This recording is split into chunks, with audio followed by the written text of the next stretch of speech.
নামঘৰ নগৰী খ্যাত জামুগুৰিহাটতো চলিছে শ্ৰীকৃষ্ণৰ ৰাস মহোৎসৱৰ প্ৰস্তুতি। অঞ্চলটোৰ ঐতিহাসিক শ্ৰী শ্ৰী বাসুদেৱ থানৰ ৭৪ সংখ্যক ৰাস মহোৎসৱৰ উপলক্ষে এইদৰে এতিয়া থান চৌহদত পুৰুষ যুৱতী মহিলা সকলো আখৰাত ব্যস্ত হৈ থকা পৰিলক্ষিত হৈছে।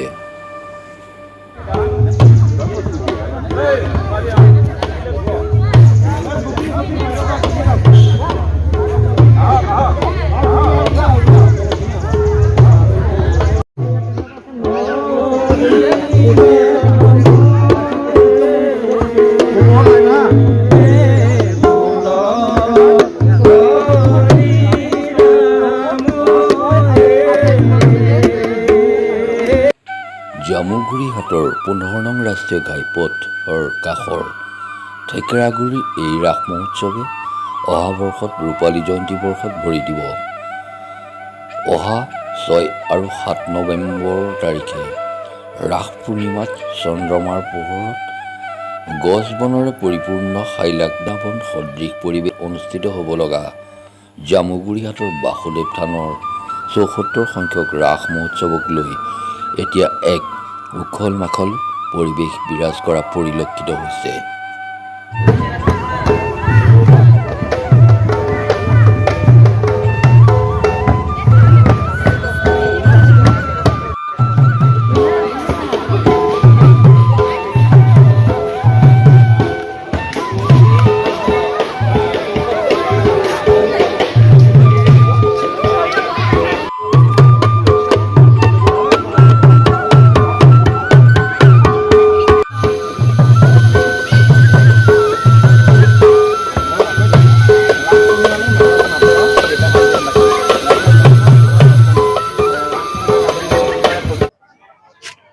আগন্তুক ৬ আৰু ৭ তাৰিখে আমাৰ জামুগুৰিহাটৰ বাসুদেৱ শ্ৰী শ্ৰী থেকেৰাগুৰি বাসুদেৱ থানৰ ৰাস মহোৎসৱক আমি উদযাপন কৰিছোঁ।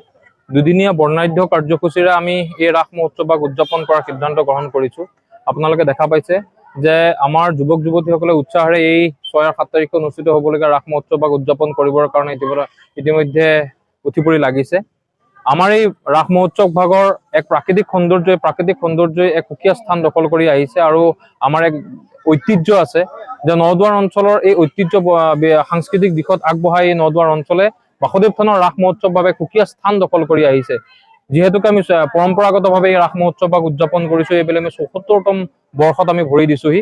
গতিকে আমাৰ এই অহা বছৰলৈ আমি ৭৫তম বৰ্ষত যিহেতুকে আমি ভৰি দিম, গতিকে হীৰক জয়ন্তীক আদৰাৰ প্ৰস্তুতিৰ কাৰণে আমি এইবাৰ ৭৪তম যি ৰাস মহোৎসৱ আমি আমাৰ এই অঞ্চলৰ বিভিন্ন অনুষ্ঠান সংগঠনৰ লগত জড়িত বিভিন্ন বিশিষ্ট ব্যক্তিসকলক আমি আমন্ত্ৰণ জনাই বন্তি প্ৰজ্বলনৰ কাৰ্যসূচীও ৰাখিছোঁ। গতিকে আগন্তুক অহাৰ ৬ আৰু ৭ তাৰিখে অনুষ্ঠিত হ'বলগীয়া ৰাস মহোৎসৱ ভাগলৈ আপোনালোকৰ জৰিয়তে আমি সকলোকে সাদৰে নিমন্ত্ৰণ জনাইছোঁ। আমি ৬ তাৰিখে শিশুলীলা আৰু ৭ তাৰিখে মহাৰাস ভাগ আমি দুদিনীয়া কাৰ্যসূচীৰে আৰম্ভ কৰিম। গতিকে আপোনালোকৰ জৰিয়তে আমি অনুৰোধ জনাইছোঁ যে আমাৰ এই ৰাস মহোৎসৱ সাফল্যমণ্ডিত কৰিবৰ কাৰণে সকলোৰে সহায় সহযোগিতা তথা উপস্থিতি আপোনালোকৰ জৰিয়তে আমি সাদৰে নিমন্ত্ৰণ জনালোঁ।